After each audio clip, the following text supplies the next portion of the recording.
Am I the butthole for refusing to go to my half-sister's wedding with my mom?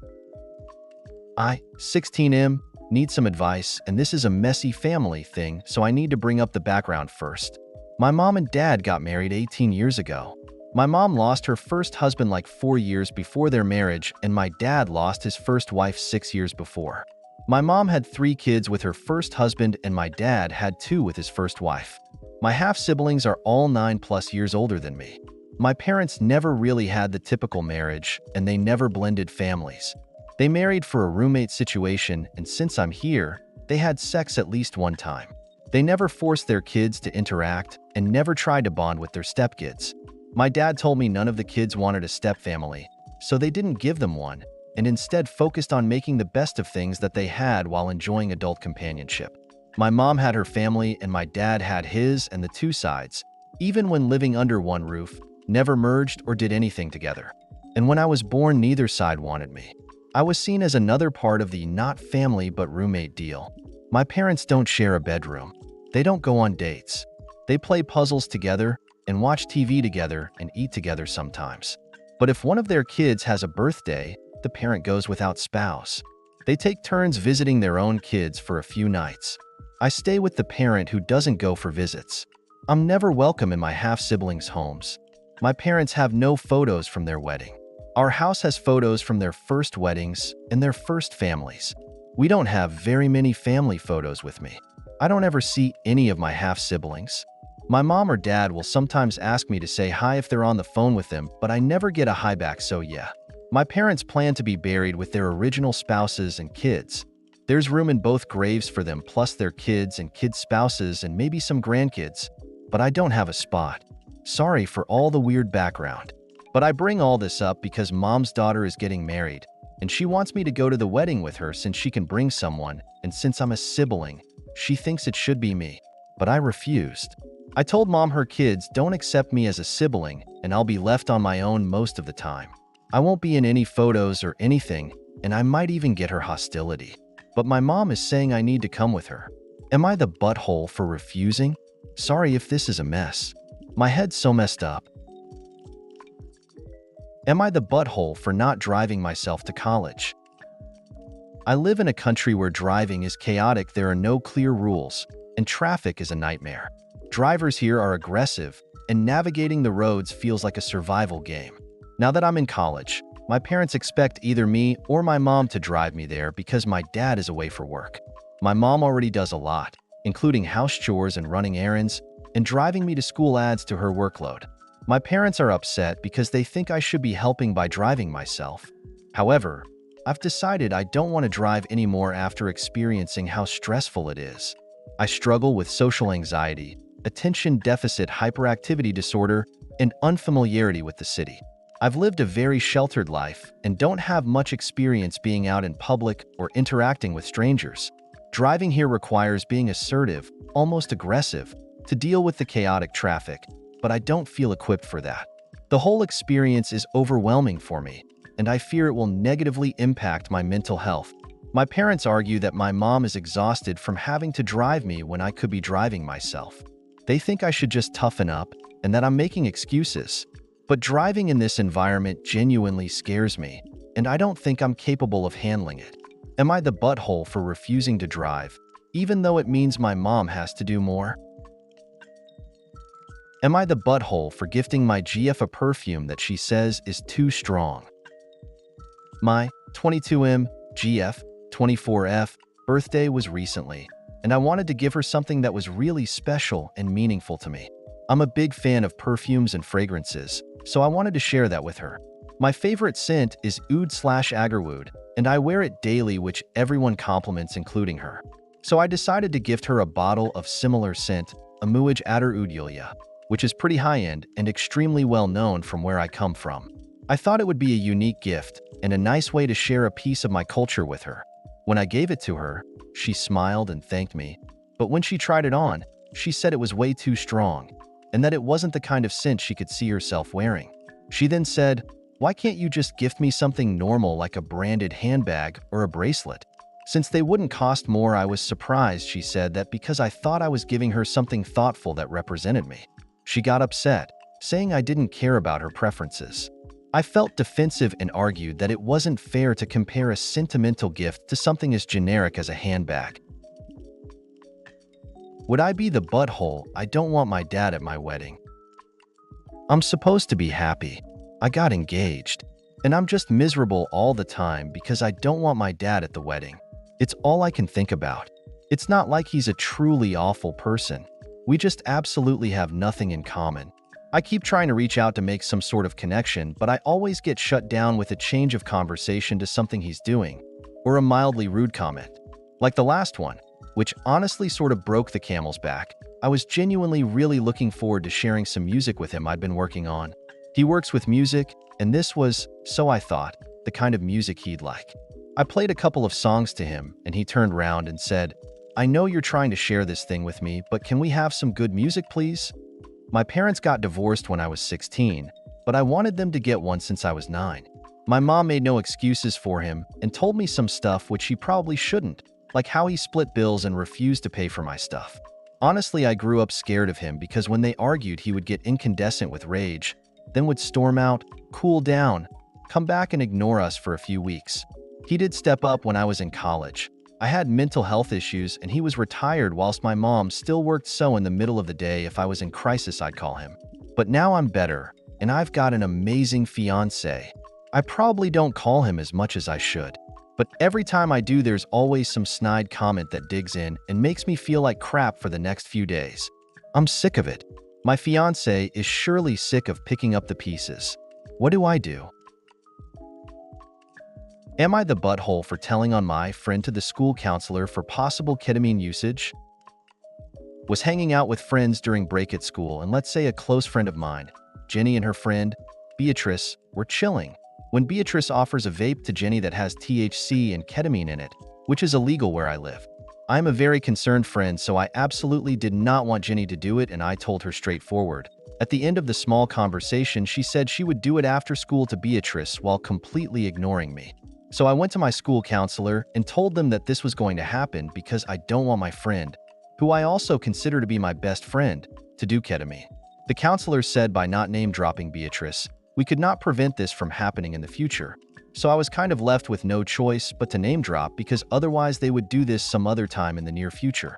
In the end, a day after I got kicked out of the friend group, Jenny is negative towards me. Beatrice hates me and I am now a snitch. But I know I have good intentions at heart, and I know I'm being a good friend by making sure they don't make this big mistake. The argument she used was that it's none of my business and that I should respect her choices, but she's underage. She isn't even allowed to purchase vapes and stuff, and she thinks she is old enough to make a decision like that. I want to know if I did the right thing because right now all I'm experiencing is parents and counselor being proud of me, but 20 people hating me and possibly souring my friendship with Jenny.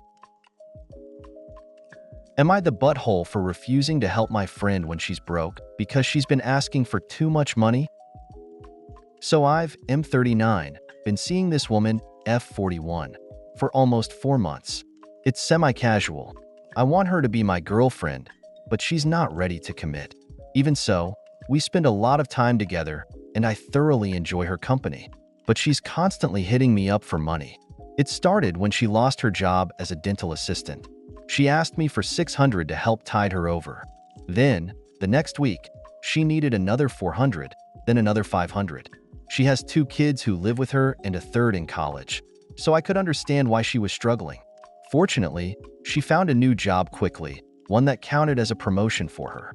But the pattern of asking me for money every week persisted while she waited for her job training to start, and then while she waited for her first paycheck. On top of that, she's had me paying for everything on dates, buying her gifts, buying her kids gifts, paying for her kids' birthday parties, and paying to have food delivered to her kids every time we hang out.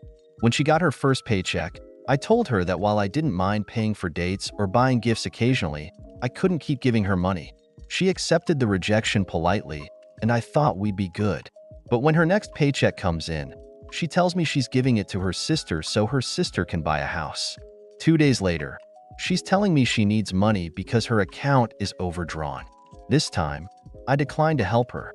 I understand she has kids to worry about, but her constant requests make me feel like she's taking advantage of me, and I told her as much. However, she says this is normal, and that she expects a man to provide for her. Personally, I can't justify spending this much on someone who's not willing to be my girlfriend, but she insists that all her relationships with men have been like this, whether they're friends, boyfriends, or husbands. Admittedly, I have very little dating experience, so it's hard for me to say what's typical, but I feel like it's a bit much to expect me to provide for her entire family when we aren't in a committed relationship. From her perspective, though, she's hurt that I see her as exploitative and thinks I'm being cheap. Am I the butthole for not continuing to help her out here? Am I the butthole for accepting a gift for my birthday? Hello. Just for clarification, I'm making this for my friend because the story is just insane to me. This is a bit long. A bit of background for Aunt number 2. From what I recall, his mother supported Aunt number 2, even when she asked for money to buy groceries, as well as lending her an e-bike because his mother didn't know how to ride one. All of that until Aunt number 2 could get a stable job. Their relationship was as close as siblings can be. Now him and his family just moved to a new house, and they're all far away from each other. Aunt number 2 still had the e-bike, so his mother wanted it back, but Aunt number 2 didn't want it because his mother didn't even know how to ride it and they used it more. A few months into the fight, and I don't know how, but his aunt suddenly gained the support of a friend and moved to a nicer house and everything. So the aunt throws a housewarming party, posted it on Facebook. His mother thought that the aunt was bragging about her new house, and she wanted the e-bike even more then. After a few more months, they successfully got the e-bike back and everything seemed to be fine. The mother and Aunt number 2 still ignoring each other though. Then my friend's birthday came. Knowing this, his Aunt number 1 asked him what he wanted when he visited Aunt number 2's house. Shoes was all he said, nothing specific as far as I know. As he arrived home, his mother noticed the box he was carrying. Asking what it was, he just said, Aunt number 1's birthday present to me, because she was the one that gave it to him. Him and his mother just got into a fight because his Aunt number 1 gifted him an expensive pair of shoes for his birthday. Although, according to his mother, Aunt number 1 wouldn't even spend that much on her or her own daughter if she could. Suspicious by all of this, his mother called Aunt number 1 and asked if she had bought the shoes for him. Turns out that she didn't, but Aunt number 2 did. So his mother was angry at him because he hurt her feelings by simply accepting the gift. That's what made me think that this story was crazy. Obviously confused, my friend asked what the relation of his mother and Aunt number 2's fight was to the gift that he received. Saying that he didn't have any part in their feud, his mother became even more angry. She talked about how her own son didn't respect her and how he didn't care about her feelings, how he betrayed her. Now his mother asked him to move out and to join his aunt. I personally think the situation is childish. Seriously, asking your kid to move out because he got a gift for his birthday from his aunt. He talked to me about how he felt like his mother was separating him from the rest of their family. The situation is crazy, and I honestly think they need to talk to somebody about this feud. Is he the butthole? Am I the butthole for refusing to spend a lot of money on gifts from the baby to my stepdaughters? My husband, 33M, has 2 daughters, 9 and 8, from a previous marriage. He shares custody of them with his ex-wife Mina, 33F. They divorced 7 years ago. I met him 5 years ago and we're almost 2 years married now. This is my, 30F, first biological child. Things are tense between us and Mina. I mostly stay out of discussions between them because she does not like it, and ultimately, the girls don't need more tension between their 2 homes for the sake of me showing up. That doesn't mean I don't discuss things with my husband or that I'm uninvolved. But when it comes to communicating with their mom, I don't insist that my voice be heard equally like the 2 bio and legal parents. My husband would like me to be an equal part of it. But tension is significantly less since I made the decision not to sit in on these discussions, which I would only go to support my husband, but even that was something Mina disliked. I bring this up because this is being taken into consideration on this point. A few weeks before I found out I was pregnant, the girls told my husband Mina was pregnant. Mina is single, for anyone who asks, and is pregnant via a donor.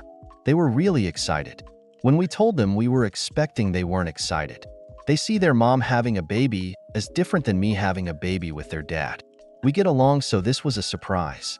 But they don't see me as a parent, so them the baby isn't a sibling.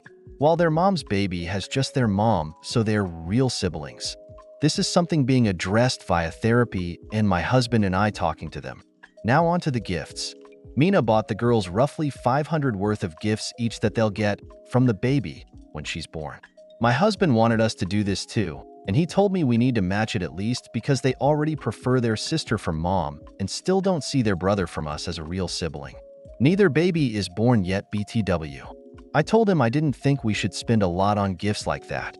My husband said he's worried it's just another negative for our son if we don't. My husband's parents found out through Mina about the gifts, and they told us we better do better than that. I told them it was an insane amount of money to spend for this. They accused me of not caring about the girls and not valuing a good relationship or a good sibling relationship between them and my son. They think it's unreasonable to not want to spend a lot of money in these circumstances. Am I the butthole?